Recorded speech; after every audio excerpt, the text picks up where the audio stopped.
Hey guys, I just got done cutting the first job on this machine since we tightened up the Gibs, and it seemed to go okay. We were making some really big cuts on this fixture over here. I'll throw some videos in of it, but I think everything's a lot better than it was.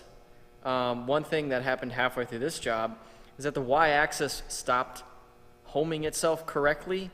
It was giving us like a servo pack communication error, but what we found out it was actually the limit switch for the Y-axis. Now when we tightened up the Gibs, essentially the entire table got pulled about 15 thousandths farther that way. And the limit switch is on this side, on a little tapered piece of metals where it hits. And we had moved it over just far enough that it was missing that. So the Y-axis would basically run forward to where it thought home was. It would never hit the switch. It would keep going, and then it would, I think it would hit the end of travel. It would make a fairly loud clunking noise, and then it would give an error.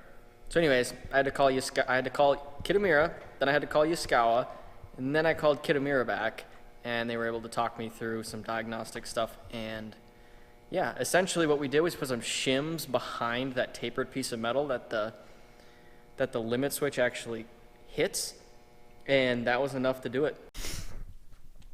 I'm going to try and explain something that's going to be kind of a challenge, but yesterday when I was on the phone with Yaskawa, he led me to believe that the Y-axis servo pack was bad.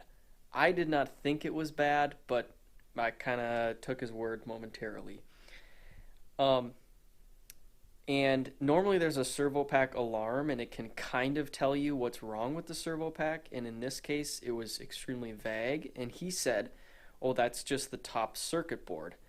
And I was like, oh, well, I have a top circuit board from my old Z-axis drive, because I replaced the Z-axis drive about a month or two ago.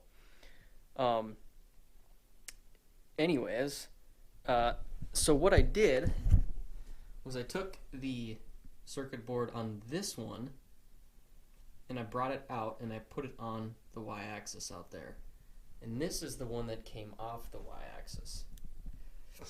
Now, something curious that I don't completely understand is that this board is different depending on whether this is an IR30 or an IR10.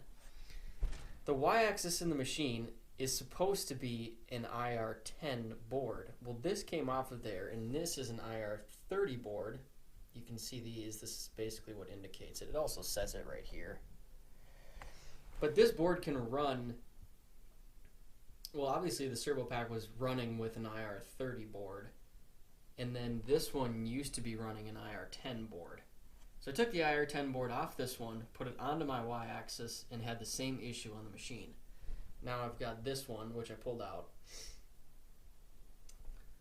And I might put it on here and then put this drive back in to see if it works, because this is an IR30 board and this, the remainder of this stuff is IR30. That was really confusing. I even confused myself, so.